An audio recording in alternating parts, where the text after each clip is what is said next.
Well, I think not Indians would like to hear that, but a lot of jobs are actually also moving out from Australia. There is a reputation of Indians that Indians are very good technically. You can be different. That's a better way to put at it, right? The immigration rules had tightened up. Because there's so many immigrants that have come now. Yeah, so I think, see, frankly speaking, racism is everywhere, and India, I would say, is the biggest example of racism. Hello everyone, welcome to another exciting episode of Staying Indian, the NRI podcast. Australia is considered as one of the best locations that Indians prefer while finding jobs abroad. Australia hosts 3% of their population as an Indian immigrant. There are some interesting facts, you can find Indian DNA in Australia 4,000 years ago as well. So, there's a lot of Indian blood that is flowing in. So, given all those historic facts, and we are going to discuss here about finding jobs in Australia, how to settle in there with a very esteemed guest, Parul O'Brien. Parul has 15 years of experience in data analytics. She has done PG in that. She has lived in 5+ countries. She does a lot of advising around finding career goals, and also creates content around finance and investments. Welcome, Parul. Thank you, Gaurav. And I think you're doing a great job. And it's always good to be on the other side because on my channel, I'm always usually interviewing people. But for a change, I'm on the other side. So it's a good place to be in. No, definitely, it is good to sometimes have a candid discussion around what you do. So let's start with that. Tell us about Ask Parul, and tell us about your career in Sydney. Yeah, definitely. So I migrated to Australia roughly 2.5 years back. In March 2022, I was supposed to move a bit earlier than that. In 2020, I was supposed to arrive, but at that time, COVID hit, and Australia was the country which opened their borders at the last. So I think mostly every country had their borders open, but Australia was very, very strict around that. And it's only at the end of 2021 when they opened their borders, and then I had the chance. So I moved as a permanent resident. I applied my permanent residency while I was in India as an offshore applicant. I started in 2018 that process, but I received my visa in March 2020. But I had to wait 2 years due to COVID. I couldn't move, and then eventually I moved in March 2022. And I also started my content creation back in 2020. Late 2022, I would say early 2023, so around 1.5 years. So while I'm a full-time professional, I have a full-time job where I think, like you mentioned in the introduction session as well, that I work as a senior leader in one of the Fortune 500 organizations. But alongside that, my kind of full-time, I would say kind of full-time because it's not really a full-time, but I also like to impart whatever I've learned, whatever I've experienced, all my experiences and insights. I love to create content. So that's also something that I do on the side. And I, of course, like you said, I have my channel named Ask Parul, and it's mainly around providing career, finance, and well-being insights for aspiring professionals to help them achieve their life goals. I'm still work in progress as an individual. Whatever I've learned so far in last 15 years in my career, in my financial journey, or in my personal life, I just try to impart and help people to live a well-rounded, balanced life. Awesome, amazing. You're managing a lot of things together. So, but Yeah. when I talk about Australia, so very few people know that the first ship that was recorded to land on Australian shore was called Tufling, and it was from Dutch East India Company, and it had a lot of Indians workers on that ship as well. So here we are, 400 years later, you're sitting in Sydney, I'm sitting in Netherlands, and we are talking about jobs in Australia. So with that fact, I'd like to ask you, you have lived in 5 countries. So how has been, kind of a work-life balance, or how has been finding jobs in Australia different? So in Singapore and Dubai, I was primarily from as a student because when I was doing my MBA, I was in 6 months in Singapore and then 6 months I was in Dubai. So I did had a bit of an experience of those two markets because I did my internship in Dubai. But when we were looking at jobs after, and it was back in 2000. 12. So it's been like more than 12 years since I did my MBA. And around the end of mid of 2012, that's when a lot of placements started. So I did got a feel of Singapore and Dubai as a market at that time. Singapore, I would say, was a lot more advanced in terms of technology because I was in that technological landscape. Basically, ICT consulting, information communication technology. Singapore was a lot more advanced. So that was my first preference. But then I ended up getting an offer in Malaysia, in Kuala Lumpur, and I moved there. I would say Southeast Asia is very, very different when it comes to comparing with Western country. Australia is like a proper Western country, similar to Europe or UK or maybe even the US. From cultural standpoint, I would say when I was in Singapore, when I was in working in Malaysia, for example, Malaysia is a lot more laid back, and it's the native language is also not English. For example, here the native language is English. The infrastructure is a lot better, I would say, and I think work-life balance. It's kind of it's interesting on work-life balance, because I have seen both sides of spectrum. In my previous job, when I moved to Australia, I had a terrible time. I was literally working long hours. But ever since I've moved to an industry role in last couple of years, I think it's a lot more relaxed. So I think people do value your personal time. I think that's one thing which I have seen as a difference between, let's say, for example, India and Australia. People do really appreciate or they really consider your personal boundaries, and everyone is precisely having something going on in their personal affairs. And I think it's also because they have a labor shortage, right? So back in India, for example, we can pretty much outsource most household chores or childcare, etc. Here it's slightly different because the labor is so costly. So you can't really have that same kind of an expectations that you have, for example, back in India. So I think that is a very, very different dynamic altogether. But yeah, we have seen that Australia is one of the key countries where a lot of Indians want to go for studies or for jobs, especially after late 2000. You see a lot of rise in the immigration. What do you think are the primary factors, apart from having a good work-life balance, English being primary language?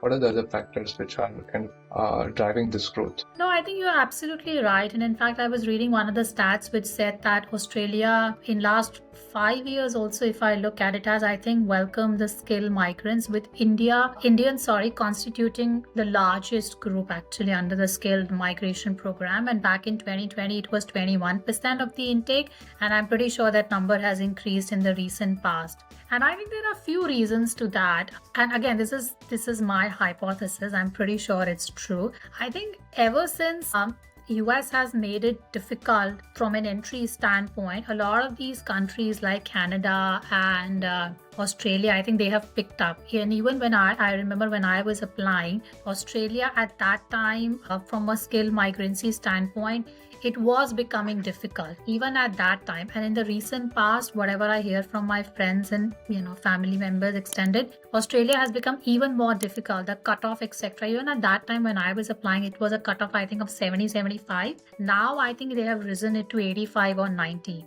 And I think one of the key reasons I feel is that ever since the entry to the US has become difficult, people are looking at these alternate options of countries which provides like similar benefits, similar work-life balance, good quality of life, and of course, decent pay as well.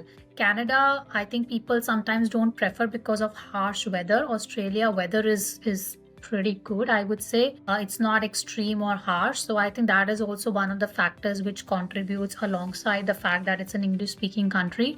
So you don't really have that issue or problem, let's say, if you go to a country which has its own local language. And I think, of course, the fact that they have, and they still have, they used to have as well, a skill shortage, especially in tech industry and analytics industry. So a lot of migrants have come, with India, of course, dominating in the recent past. No, definitely. I was doing some preparation for this episode, and I came across an article which said that there have been numerous allegations of employers or who are kind of mistreating or underpaying the Indian labor or Indian migrants, especially international students and low-wage workers. So, what are the challenges that Indian migrants face when they come to Australia? I think there are a lot of, and to be very honest, Gaurav, I think there is no straightforward answer to it. I think it also depends on the life stage at which you come, right? A lot of people, like for example, people that you were talking about, they are students. At that age, I think because they don't have that financial backing, they don't have enough savings or etc. And I literally know people who come here and they are ready to do anything, basically, just to get that entry. And there are pros and cons to it. The pros is that because as a country, you don't look down upon any kind of work, whether it's a cleaner job or if you are at McDonald's or etc. People don't really look down upon those kind of jobs. So in a way, it's just good that you don't have inflated egos as compared to, like, for example, back in India, if you're, let's say, doing something like that, people will look down upon, oh, you don't have work, it seems like. But on the negative side, of course, there is exploitation as well of people and of labor. I would suggest to people that just be aware of your rights. These countries have very strong labor laws, social laws, health and safety regulations. So get yourself acquainted with these laws so that you know that what you can claim. Feel that people, when they come from India, they are vulnerable, they don't really understand. There's a cultural shock, and there is a financial pressure as well. So I would suggest, like, do a little bit of your homework also when you are coming here. Be part of a community. Don't feel that you are alone. Yeah, especially when you're coming out of India, you don't have experience, and especially if you're coming for studies and you have to take certain jobs as well, you don't know what are your rights. There are a lot of resources, as you rightly said.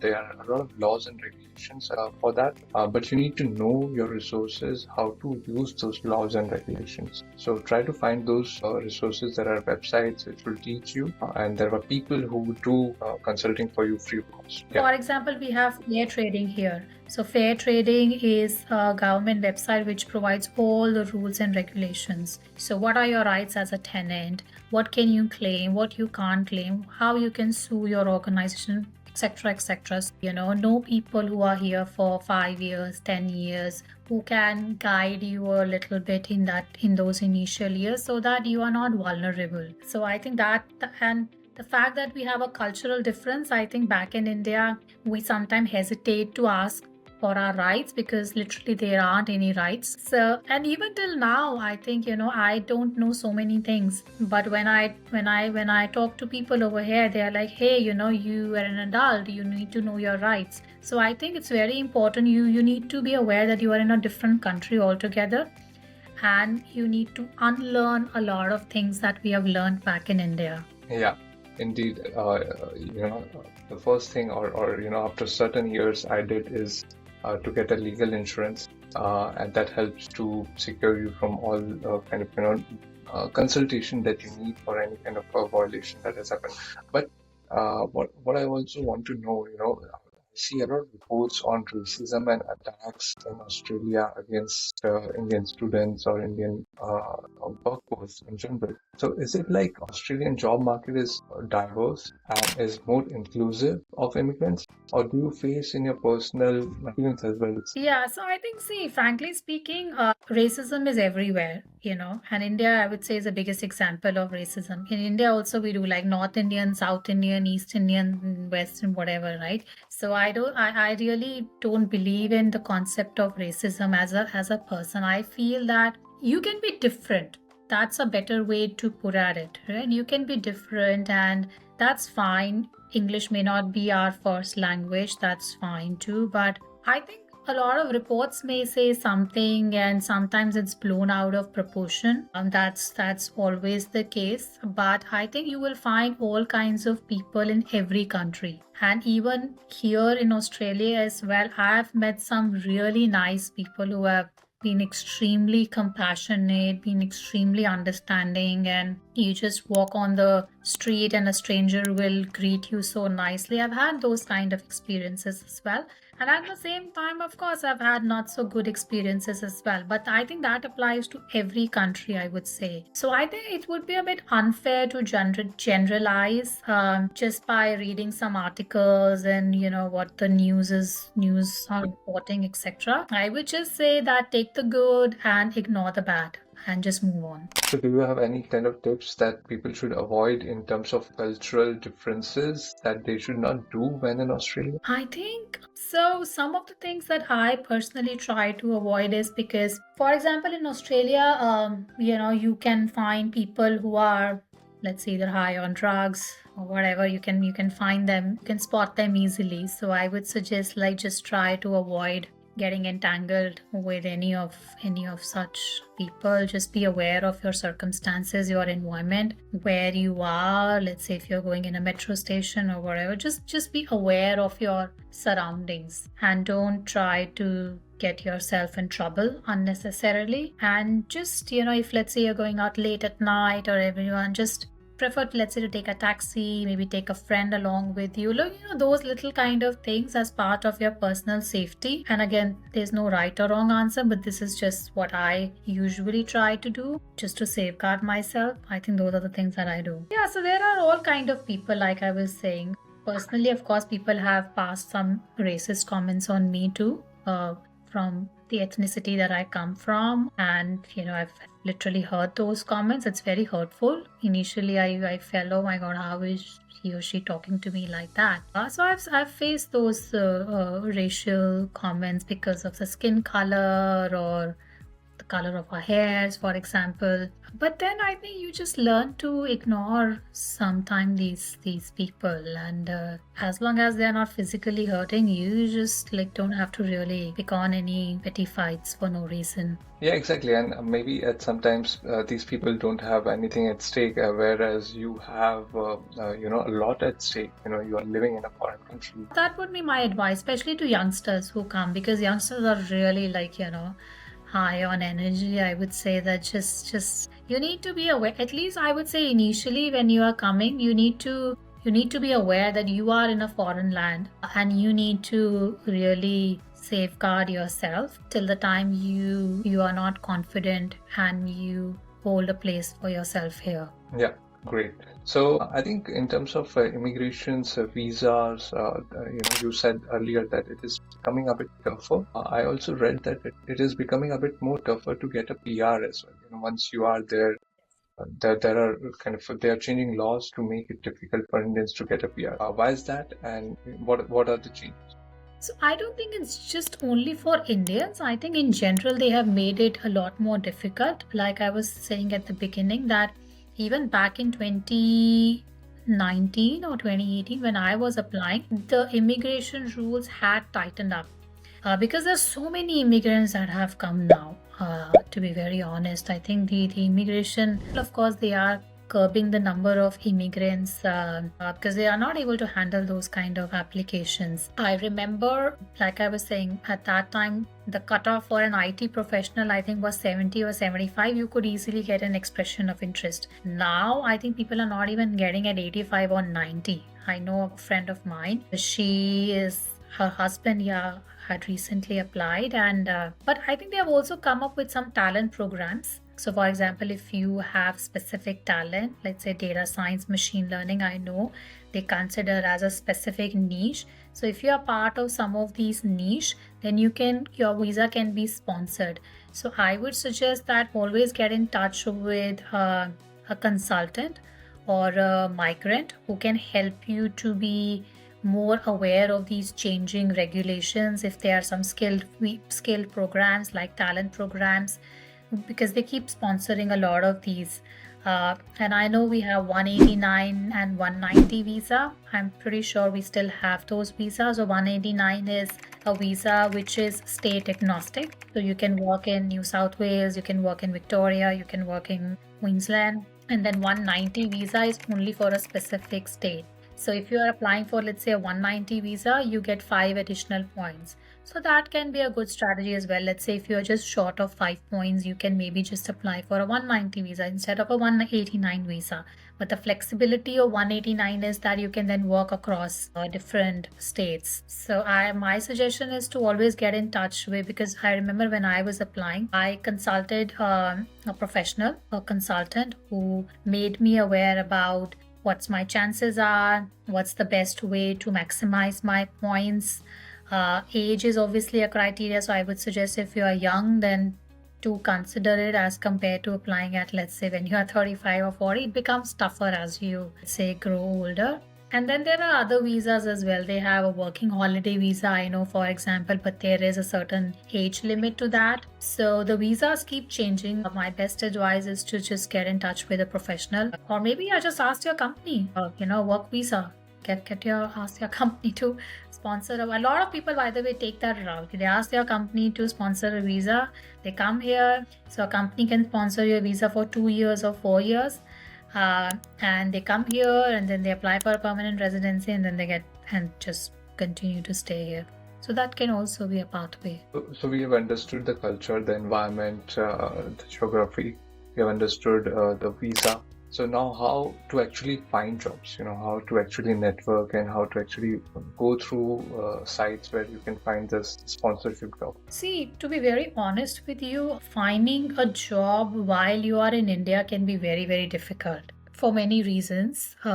One is that I think culturally they prefer more face-to-face conversations, even though we are living in a hybrid environment. That's there. But if you don't have any local experience, if you are not in Australia, people are less likely to entertain you. So it's always a good idea to find a way to maybe come here for some time. Either, let's say, if you are in an IT job, you can always ask your organization to maybe do a remote working, or sometimes I've seen people, they quit their jobs in India and then they come here. I think the chances increase for sure.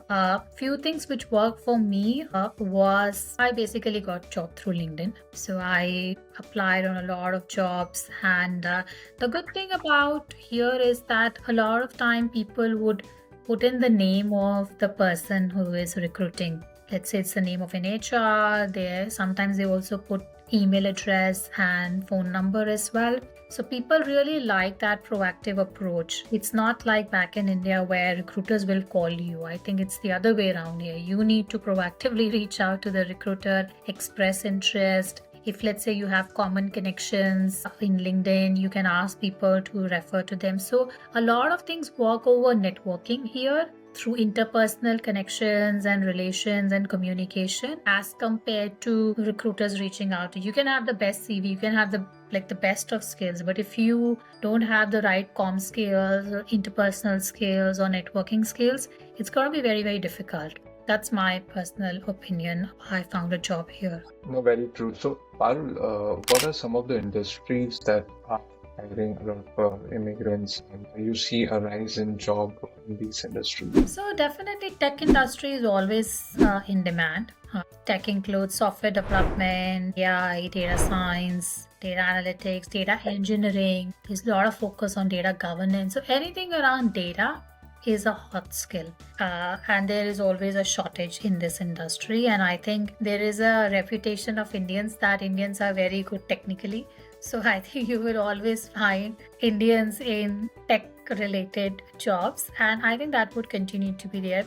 Gen AI, generational AI. So like nowadays there is a huge buzz around Gen AI. So if you have anything around that, data, AI, that is a hot skill.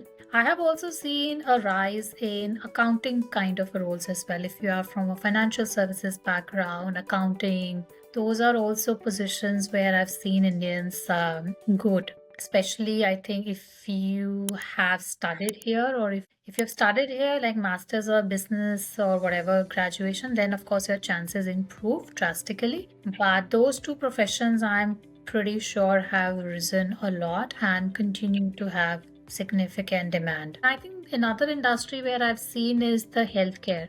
Ever since the pandemic has emerged, I think in last few years, I've seen a lot of rise in healthcare and social assistance profession also. So that can also be a good industry to look at. Some of the, on the other hand, some of the services, for example, you know what, there is actually an interesting trend which I have seen in the recent past, which might sound counterintuitive to what I said previously, but it's an emerging trend. We'll see how it pans out in next few years. A lot of jobs are actually also moving out from Australia, especially from an outsourcing culture. I think they have, so US was the first one to embrace the outsourcing culture, then followed by UK. I think now Australia is also following that same league. So we are also seeing, especially in the tech industry, a lot of jobs are also getting outsourced to countries like India, for example. So that's why it might sound counterintuitive, but there are jobs which are getting outsourced now. So outsourcing has become a recent phenomena, and especially in last, I would say, 6 to 8 months. That's what I've seen a lot happening. I think if you're in India and if you want to move to Australia, find a company which is doing outsourcing of such jobs in India. Get that client, get the Australian client, gain some experience, build some network, and then you can find a job in Australia quite easily. Yeah, easily. To be very honest, I think that would be too far stretched or what. I would not. I would suggest your first job. Don't have too high hopes from your first job. Your first job is mainly just to get an exposure, to get yourself, acquainted to the culture and everything. Don't have extremely high hopes from you. You can have. I mean, I'm not saying, but realistically speaking, don't have very high hopes from your first job. That would be my practical suggestion.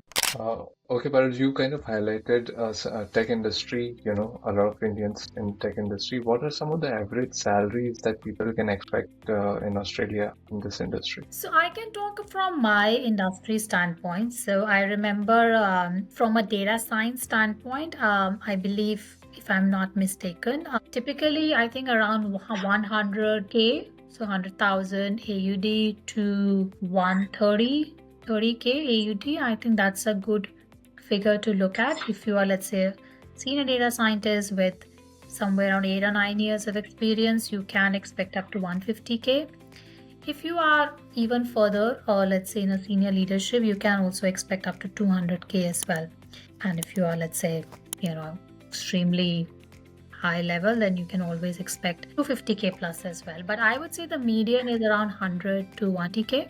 That I would suggest. Anything below 100K is not really worth it, especially if you have good experience. I'm not generalizing for anyone, but I would say 100K is a decent benchmark to look for. Okay, and apart from tech industry, what are other best paying jobs in Australia? Well, I think not Indians would like to hear that, but if you are a tradie, yeah, I mean, so the tradie over here is somebody who's, let's say, an electrician, plumber, cleaner. I'll be very honest with you, those people make much more than some of the high paying jobs as well.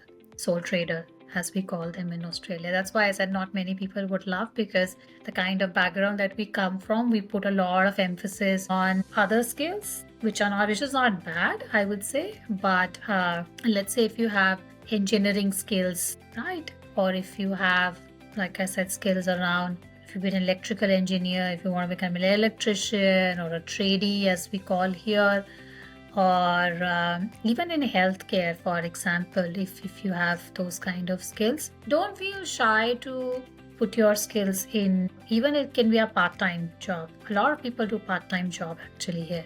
It's very common for people. They will have a full-time job in IT, let's say, but they will have a part-time job. It could be, let's say, a delivery service. It could be like maybe they can be a tradie, or they have something going on the side. I think that is a very, very common phenomena I have seen people doing. So I think that's one of the good things I like about here, is that no job is being looked down upon. That's the key thing, right? I mean, as long as you're working, if you're hardworking, if you have the skills, you will rise. It's not just in one kind of jobs only. I think I would just suggest that people should be open to, let's say, even if you have good cooking skills, you can, like, cooking is a big business over here. People have opened up their businesses of cooking because, in these countries, you don't have time to cook, right? Or let's say services like nanny, for example, domestic cleaning services. So what I'm trying to say is, not it's we are only focused on IT jobs, which is great. But then if you have other talents, if you have other personal interests, feel free to explore that side of yours as well. You never know, you may find a good career there too. So amazing, Parul. I think we had a good discussion and it was really lovely talking to you. Any kind of a final advice for people who are maybe living in Australia or who want to move to Australia? I would suggest that take it as a learning experience. I have learned a lot in last 2 to 3 years, professionally, personally, financially. So it's a different experience. You will obviously learn a lot of things, and I'm not just talking from Australia. I think be it any country, whenever you're moving out of your comfort zone, there will be challenges, but don't be afraid of challenges. I think, like I said, build up a community, be aware of your rights, get yourself acquainted. Find a good organization. It can be your own organization. I think that's the best way actually to get an entry point, your own organization, if they can sponsor.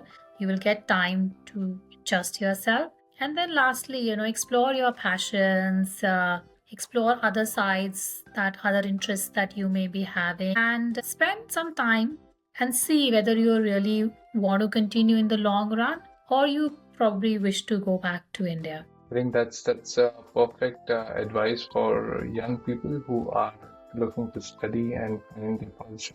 So I think thanks a lot, Parul, for taking out the time. It was a pleasure talking to you. And if any of the audience have any questions, you can always ask Parul. Thanks a lot, Parul. Ask is an acronym, by the way. It stands for always seek knowledge. A lot of people don't know that, so I have to emphasize on that.